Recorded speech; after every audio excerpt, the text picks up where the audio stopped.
Iyi ni radiyo BBC gahuza miryango ivugira i Londres kuri metero 19, 25, 31 na 41 no ku mirongo ya FM mu karere k'ibiyaga bigari no kuri internet kuri bbcgahuza.com.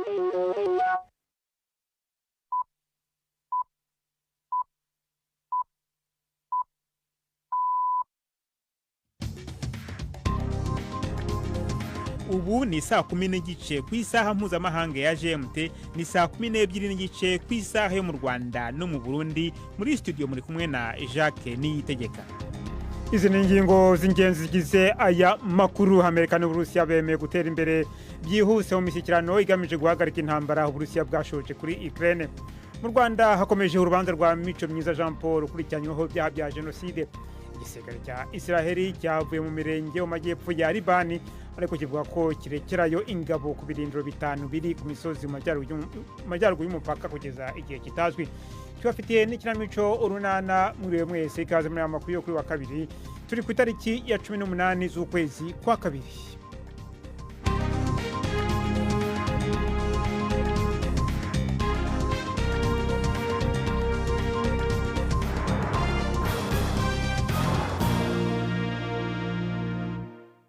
Ano makuru reka tuyahere kuyerekeranye n'intambara yo muri Ukraine. Amerika n'Uburusiya byemeye gutera imbere byihuse mu mishyikirano higamije guhagarika intambara Uburusiya bwashoje kuri Ukraine, nyuma y'ibyo bise ibiganiro byubaka. Iyi nama yabereye muri Arabia Saudite iyobowe na Ministre w'ububanyi n'amahanga wa Leta Zunze Ubumwe za Amerika na Ministre w'ububanyi n'amahanga w'Uburusiya, yabaye iya mbere kuva Moscow yagaba igitero simusiga mu myaka 3 ishize kuri Ukraine. Marco Rubio yavuze ko intego ari ukurangiza intambara mu buryo buboneye, butabogamye kandi burambye. Impande zombi zemeye guharanira kugarura byimazeyo umubano ushingiye kuri za ambasade. Iyi nama yarakaje Ukraine n'inshuti zayo z'Uburayi zitayitumiwemo. Bwana Rubio yahakanye ko barimo gushyirwa ku ruhande. Umukuru w'akanama k'umuryango w'ubumwe bw'Uburayi yasezeranije ko uyu mugabane uzongera ingufu mu byo wiyemeje gufasha Ukraine, hagamijwe gufatanya na Amerika kugira ngo haboneke amahoro aboneye kandi arambye. Ursula von der Leyen yagiranye ibiganiro n'intumwa idasanzwe muri Ukraine ya Amerika Keith Kellogg, mu gihe abanyaburayi na Ukraine bombi batashyizwe mu biganiro hagati ya Amerika n'Uburusiya. Ibyo biganiro rero byaberaga muri Arabia Saudite. Nababwiraga mu kanya ni inkuru ya Dani Abehad, umugezwaho na Ivete Kabatesi. Abayobozi b'Uburayi ubu bari mu gihe kitaboroheye, bakoresheje amafaranga arenza Leta Zunze Ubumwe za Amerika zose mu bijyanye n'imfashanyo y'amafaranga ndetse n'iya gisirikare igenerwa Ukraine.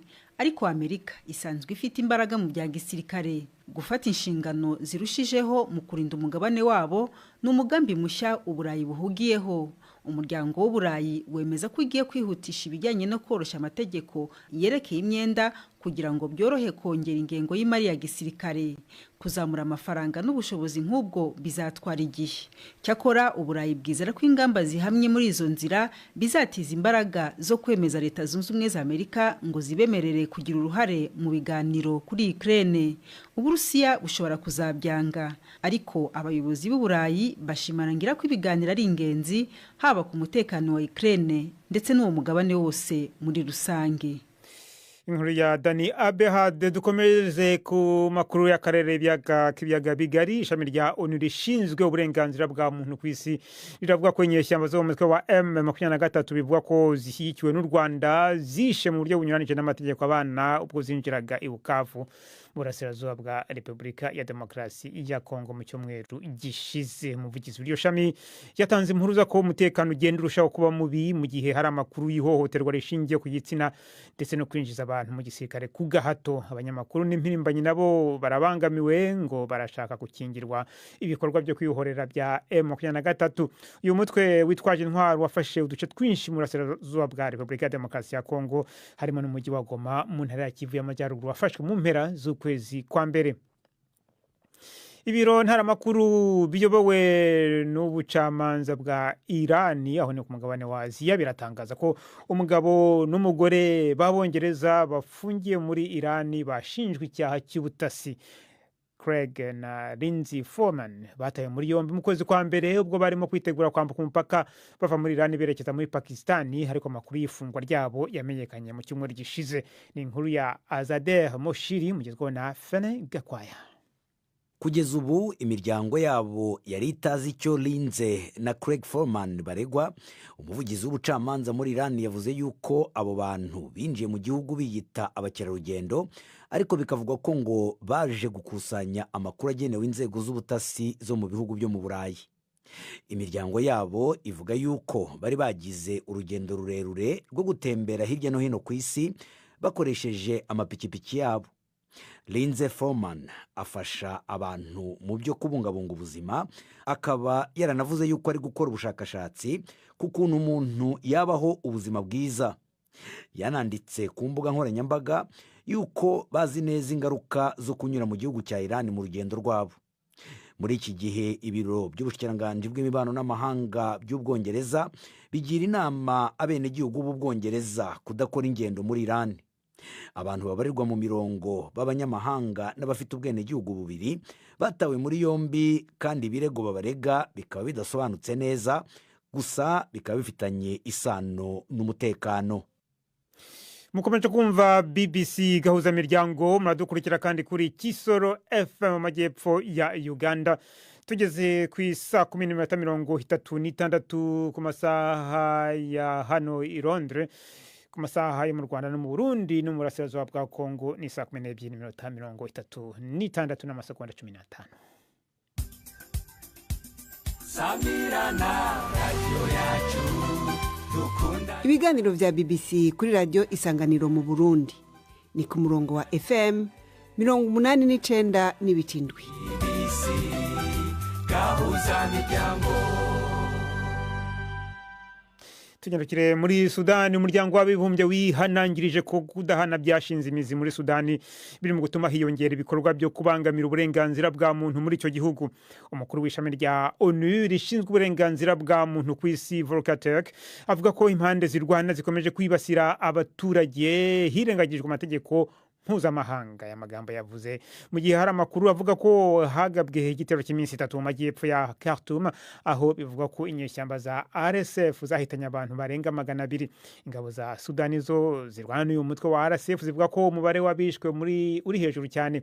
Iyi ntambara yo mu gihugu imbere imaze amezi 22 imaze guhitana miliyoni z'abaturage, nako yatumye miliyoni z'abaturage bava mu byabo ku buryo benshi ubu bugarijwe n'inzara.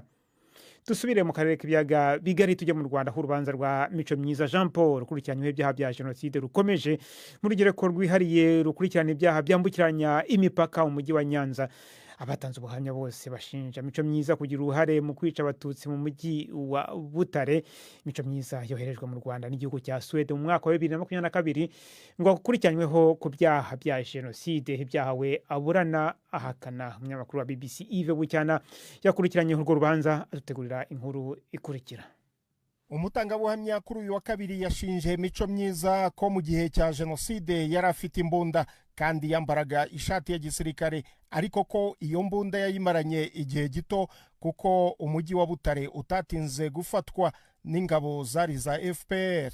Mico Myiza w'imyaka 53 yarezwe ubwicanyi bwibasiye abatutsi bwabereye mu bice bitandukanye byo mu mujyi wa Huye mu majyepfo y'u Rwanda. Umutangabuhamya yabwiye urukiko ko Mico Myiza yishe uwitwa Kabera amurashe, ariko avuga ko atabyiboneye, ko ari ibyo yabwiwe na Mico Myiza ubwe bwite. Uwo mutangabuhamya abazwa mu bugenzacyaha ngo yavuze ko Mico Myiza Jean Paul yari mu bitero byahigaga bikanica abatutsi. Metre Karuranga Salomo wunganira Mico Myiza yabajije umutangabuhamya impamvu ibyo bitero atabivuze mu rukiko. Umutangabuhamya avuga ko Mico Myiza yari mu gitero kishe uwitwa Rutayisire, kandi ko iby'ibyo bitero yari bubivugeho mu buhamya bwe, uretse ko yanavuze ko atiboneye icyo gitero, ko ibyacyo yabyumvise cyaraye kibaye.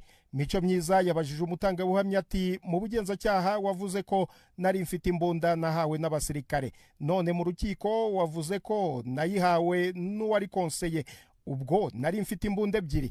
umutangabuhamya amusubiza ko imbunda yari afite yayihawe na konseye. uregwa yanabajije umutangabuhamya niba yarabonye yica umuntu cyangwa amugirira nabi. umutangabuhamya avuga ko ntawe yabonye, ariko ko Mico Myiza yamwibwiriye ko yishe uwitwa Kabera. gusa urukiko rumubajije, umutangabuhamya yavuze ko urupfu rwa Kabera ntaho ruhuriye na jenoside. undi mutangabuhamya we yabwiye urukiko ko Mico Myiza yamwiciye abantu mu gihe cya jenoside, kandi ko yamwiboneye afite imbunda kuri bariyeri yari izwi nka bariyeri yo kwa Ngoga ari we se wa Mico Myiza. icyo gihe ngo bajonjoyemo abagabo barabajyana, kandi ngo ntibagarutse, bivuga ko ngo bapfuye. urubanza ruracyakomeje. tuve mu Rwanda tujya muri Uganda, aho perezida w'icyo gihugu Yoweri Museveni yatesheje agaciro impungenge ku buzima bw'umukuru batavuga rumwe n'ubutegetsi bwe Kizza Besigye, avuga ko imyigaragambyo ye yo kwicisha inzara ari amayeri kugira ngo yemerewe kuburanishwa adafunze. Bwana Besigye uri mu kuburanishwa n'urukiko rwa gisirikare kubera ibyaha byo gutunga imbunda mu buryo butemewe n'amategeko, amaze amezi agera kuri 3 afunzwe, ku buryo byatumye abantu barakara. umuryango wiganje mu bihugu byahoze bikolonijwe n'Ubwongereza n'imiryango iharanira uburenganzira bwa muntu birasaba ko yarekurwa kubera impamvu z'uburwayi. Bwana Besigye umaze igihe kirekire atavuga rumwe n'ubutegetsi bwa Museveni yagiye mu bitaro igihe gitoya nyuma yo gutangira imyigaragambyo yo kwicisha inzara mu cyumweru gishize. Yatawe muri yombi nyuma yo gushimutirirwa muri Kenya, maze asubizwa ku ngufu muri Uganda. Dusubire mu burasirazuba bwo hagati, igisirikare cya Israel cyavuye mu mirenge mu majyepfo ya Libani, ariko kivuga ko kirekereyeyo ingabo ku birindiro 5 biri ku misozi mu majyaruguru y'umupaka kugeza igihe kitazwi. umuryango w'abibumbye uvuga ko ibi ari ukurenga ku masezerano yatumye harangira intambara na Hezbollah. ni inkuru ya Hugo Bachega mugezweho na Prime Ndikumagenge. igitondo cyose cyaheze abantu bariko baragaruka mu mihana yari yaratewe, bamwe bafise ibendera ry'umuhondo rya Hezbollah n'ivyapa biriko isanamu y'uwahora ari umukuru w'uwo mugwi Hassan Nasrallah. ku mabarabara amwe hariho inzu nkenke ataco zabaye, ariko bose abasirikare bose bari barashwaye ku karere bahavuye. Israel ivuga yuko abasirikare bayo bazogoma kw'isonga ry'udutumba 5 ku rubibe mu kiringo kitazwi uko kireha, gushika igisirikare ca Libani naco gishize mu ngiro uruhande rwaco rw'amasezerano. leta ya Libani ivuga yuko uko ari ukurenga ku masezerano yo guhagarika intambara, ataho gutaniye no kwigarurira ubutaka bwayo. ayo masezerano ategekanya kandi kuvana abagwanyi ba Hezbollah n'ibigwanisho mu bumanuko bwa Libani, aho uwo mugwi umaze imyaka ari uhiganziye. Ibiganiro bya BBC gahuza miryango mukunda nk'amakuru, imvo n'imvano, urunana, ikiganiro cy'abagore cyangwa abaza muganga, ubu biraboneka kuri podcast. Jya kuri bbcgahuza.com maze ushake ahari podcast. Amakuru yose yuko podcast ikora nuko wayishyira muri telefone yawe, byose urabihasanga. Mbere yo gukomeza reka tunyarukire gato ku cyicaro cya Kiliziya Gatolika i Vatikani. Vatikani rero yahagaritse gahunda Papa Francisco yari afite mu mpera za kino cyumweru kubera ko akiri mu bitaro. Yagombaga kugira uruhare mu birori byo kwizihiza umwaka mutagatifu wa Kiliziya Gatolika. Kuwa gatanu uyu mupapa w'imyaka 88 yagiye mu bitaro, aho arimo kuvurirwa indwara ifata mu myanya y'ubuhumekero. Abaganga bavuze ko kwimuvura bigoye, bityo bakaba bagomba kumuhindurira imiti. Nubwo biri uko ariko Vatikani ivuga ko papa atarembye. BBC gahuza miryango, umwanya w'ikinamico urunana.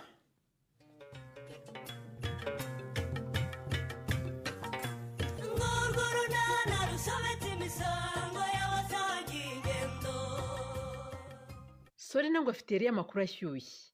Patrick yumva ibyabaye kuri Obama yabikuyemo isomo rikomeye. N'urunana. Ese ni wowe Sori? Waramutse neza? Aha, nakomanze, nahamagaye, naramukije reka da. Sha nari mu cyumba nisiga niyo mpamvu ntakumvise. Ariko rero mfite ideni ry'amakuru. Ideni ry'amakuru agenda ate? Mva kuri Saint Valentin rero natinze kuryama ntegereje ko nibuze unzaniye amakuru meza ndaheba. Niba hari umunsi wambereye mubi nubu. umunsi wakubereye nabi kubera iki se? kuko naguze impano zitandukanye nkoresha ururabo rwiza rumpenze yewe ndutumiza no mu mujyi ngiye kureba Chris ndamubura. Mana yanjye, kandi mbizi neza ko Chris ari Nyarurembo Leya. Arahari ariko ntaboneka, yariburishije ku buryo n'ururabo namukoreshereje nturureba saho ngaho mu ndobo ko rwangiritse. Ariko rwari rwiza we, yewe we, amakuru ngufitiye rero aragurwa Leya, si ugupfa kuyakubwira gusa. Yesu we, aragurisha. Umfitiye amakuru arebana n'iki suri? Erega wa mwana we ntacyo ntakora ngo nkurwaneho uzegukana uriya musore. Ubu rwose cyatumye hagarika ubukwe bwe narakimenye neza. Yambwire sori nawe urakoze n'ukuri ngo byagenze bite? Umusore yamenye ko rumani nk'iyafunukuwe kera, ahita avuga ati toka kure. Ngo iki? Chris yapfuye kumenya ko Nyensi yabyaye, ahita yisubiraho. Sinari narabikubwiye ariko ko umusore mwiza uzi icyo ashaka nka Chris atakwihangika. Mana we, ninde wananze kubimubwira sori? Umva, ubabimubwiye ntubimbaze. Icyo nzi cyo nuko yahise abishingukamo umusore muzima ati nzambara umwenda nifunukurije mu iduka. Koco! Niyo mpamvu rero nkubwira ko igihe hari iki rwose rero ubyumve. Izo mpano waguriye umukunzi wawe zifata uzimushyire disi ndakwinginze kandi ubu ngubu baragukeneye cyane mu gihe nk'iki. Kandi ubona ururabyo rwiza nari namukoresheje rwarangiritse sori. Ntiwambwiye se ko wari waguze impano zitandukanye? Uzimushyira umubwire ko rwose ari ikimenyetso cy'urukundo umukunda. Leya, impano ni ikintu cy'ingenzi mu rukundo bimenye wa mwana we.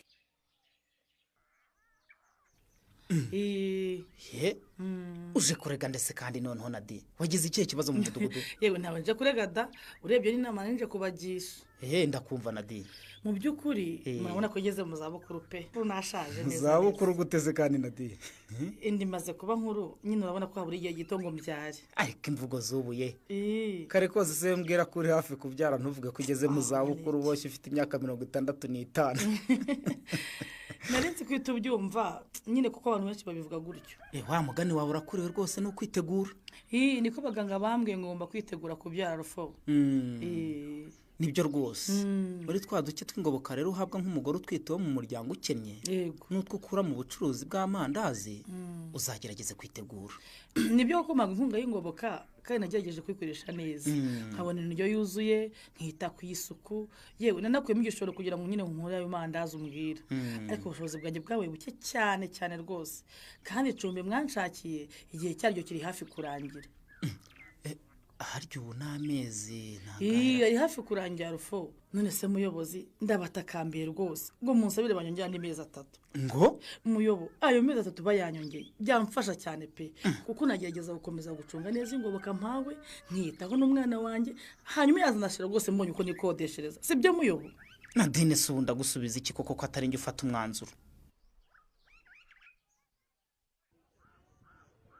Ese ubundi telefone wagize bite busho? Ariko Patrick wagiye ureka ko telefone se ufune kwagira ngo nayiruho bakawa muhungu we.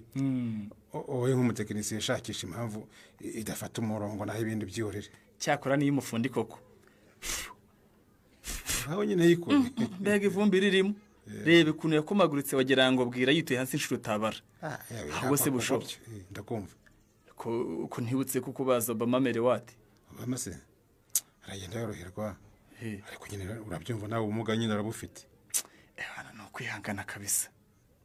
Ahubwo dore ni wowe ufite rwose telefone nyinshi zapfuye. Uramenye rwose batiri zazo ujye zishyira kuri. Wahora n'iki ko abana bari banyuze hano baje kunsabza ntagikoresha. Kandi kuziba hano mvaga ntacyo bitwaye pe.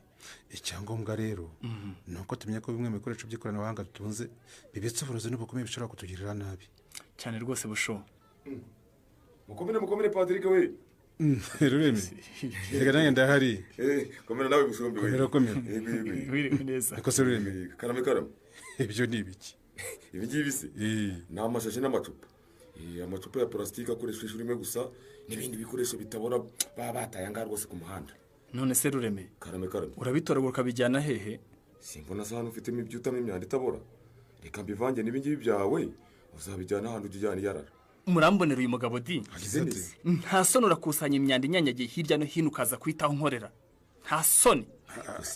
Ariko rero Patrick ngero yemesha rwose ndumva namwumva. Gutese niba sayisanze itagomba kuba kandi yari kuzatwarwa n'amazi ikangiza ubutaka cyangwa abana bakabitoragura bakaba babikoresha bikabagirira nabi ubu nakoze koko aka ni agasuzuguro nta gasuzuguro karimo rwose ubu ikintu cyitwa ishashi purasitike n'indi myanda yangiza ibidukikije ni umwanzi wanjye mbabaruka amvade hanyuma senge batira telefone yasigiye umwana wanjye ubumuga ubwo urumva nayivugaho ikirureme yego disi ko nanjye rwose ubu ngubu wandangira wonje kujya imyanda nk'iyo ngiye ifite ubumara namushimira cyane ariko rero mwabagabo mwe ndumva ibyo muvuga ari ukuri pe gusa twe nk'abaturage ntidufite icyo tubikoraho ariko nungutse igitekerezo ubaze vuga mu nteko y'abaturage se tukareba ko aricyo badufasha gutinda ni bibi njye ndumva uhamagara umuyobozi rwose akaza tukamubwira icyo kibazo bakadushakira umuntu rwose ubisobanukiwe neza akaza akatubwigisha uko twakwitwara n'icyo twakora rwose kugira ngo iyo myanda ive mu baturage rwose kuzikora ibyo ubwo muzi ibitelefone mfite ahangaha byapfuye ba nyirabyo baza gukoresha bikananirana ngaho anyensi abibonye sinamukira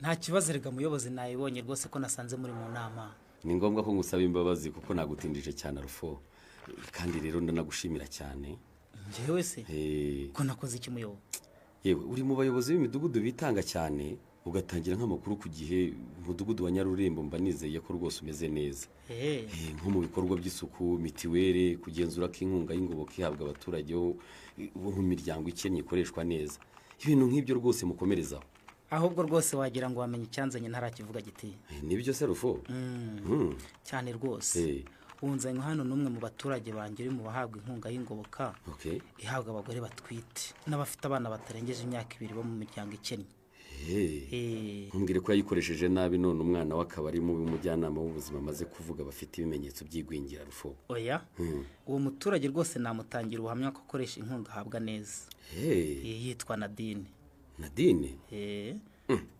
ariko ndakugoye ntabwo wakwibuka abaturage bose batuye mu kagari ndakugoye cyane rwose hari abo umenya rufo nk'abahora mu makosa se wabayoberwa abafite ibibazo bitarangira se bo bahora baza hano kuregana abinangira kuri gahunda n'amabwiriza bagomba kubahiriza se ubwo urumva abo twabayoberwa koko nanjye abo mba mbazi kurusha abandi Nadine wose ko numva yitwara neza afite ikihe kibazo erega uramuzi uyu ntabwo wibuka umubyeyi twakuye ahantu he mu kizu kituzuye kitagiraga abantu kiri ahantu habi yari yararembeyemo hanyuma ubuyobozi bukamushakira icumbi uzi ko mwibutse uramuzi uwo nguwo rero Sedo niwe ukurikirana ikibazo cye ngira ngo mwavuganye se niwe umbwiye ngo nze kukureba okay nk'uko nabibabwiye rero uwo muturage rwose inkunga y'ingoboka ahabwa agerageza kuyikoresha uko yagenwe yatangiye rwose no kwikorera agashinga koroheje bakora amandazi akayacuruza nubwo atwite inda nkuru rwose biragaragara ko amaze kunanirwa ndakumva rufo amezi yahawe yo gucumbikirwamo rero ararangirana n'uku kwezi sinuva se gerageza kwikura mu bukene nk'uko tubyifuza rufo nibyo rwose ariko nyine aracyafite ikibazo guhita abona ubushobozi bwo gukodesha inzu kandi ari nabwo akibyara mu by'ukuri ni nko gushyira uwo mwana agiye kubyara mu bibazo kandi twari twakoze uko dushoboye rwose ngo tubimurinde none se mu by'ukuri rifuza ko tumufasha iki nabasabaga ngo muvuganire ku babishinzwe Nadine yongererwa igihe aho yacumbikiwe abyara ashakisha uko akora kandi rwose nkurikije ubushake afite bwo gukora giti amezi 3 yajya kurangira rwose yabashije kwifasha rufo karame giti abantu bagomba kumenya ko ubuzima bwabo ari inshingano zabo mbere yo kumva ko ari iz'undi muntu wari we wese urabyumva ndakumva bagashishikarira gukora kugira ngo biteze imbere aho gutega amaboko gusa urumva ko atari bibi koko kumenyereza umuturage gutega amaboko aho kugira ngo yigire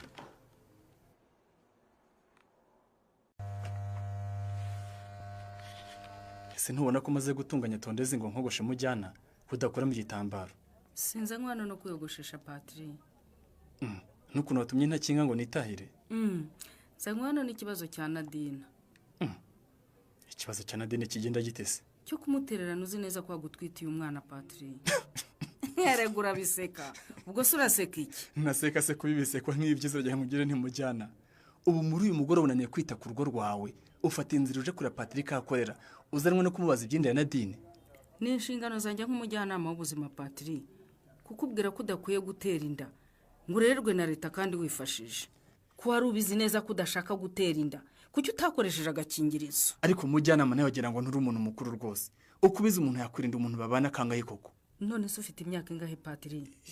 Imyaka se uri umwana utazi ko igihe ukoze imibonano idakingiye ushobora gutera inda?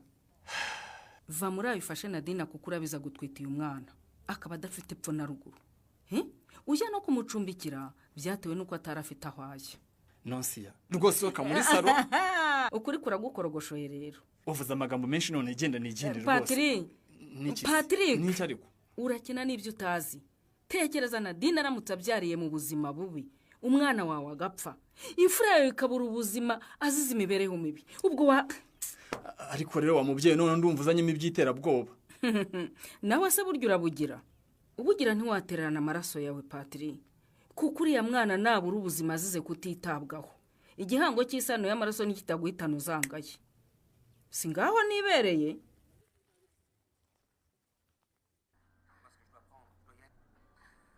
Niya uramvugishije? Nibyo koko nje iwawe uranyakira umpa naho nicara ariko ni nkaho ntagusanze.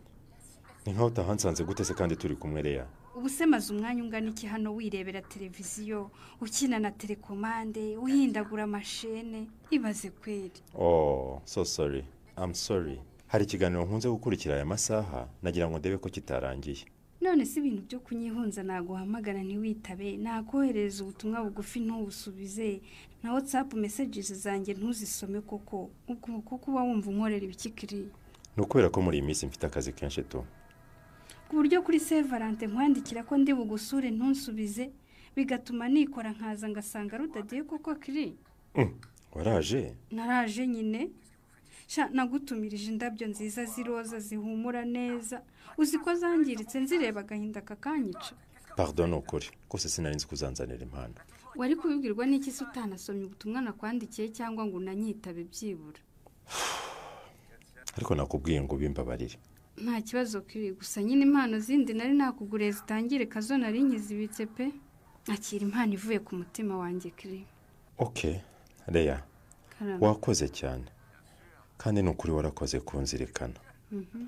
Ariko izi mpano ntabwo ndibuze kuzemera. No kiri ntabwo wabinkora rwose ibyo bintu. Nyumva Leya. Rwose nta kintu na kimwe nshaka gituma umutima wanjye ugihuzagura kujegera. So urihangana usubirana impano zawe. Mu by'ukuri ukomeze ubu ndi umuntu ushaka kuba njyenyine nkitekerezaho. Ngo ukitekerezaho kiri dia nyumva rwose. Nukuri izi impano nzigwanya umutima ukunze. Mu by'ukuri impamvu yo kukugenera impano ni ukukwereka ko utari wenyine ko ufite umuntu ugutekerezaho cyane uguhoza ku mutima ukwifuriza ibyiza. Ndakwinginze ntuzange rwose kuko nababara cyane. Nagenda mfite isoni rwose ndamutse nzisubijeyo kandi nari nazikuzaniye wenda nushaka kuzitwike maze kugenda.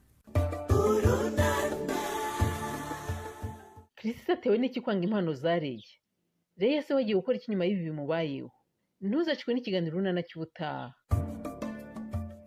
Ikinamico runana mwitegurirwa n'umuryango Urunana Development Communication mukayikurikira kuri radio BBC kuwa 2 no kuwa 4 saa 12:45 z'umugoroba. Ikinamico runana kandi mwayikurikira kuri YouTube. Kuyigeraho andika ijambo Ikinamico runana official maze utange n'ibitekerezo.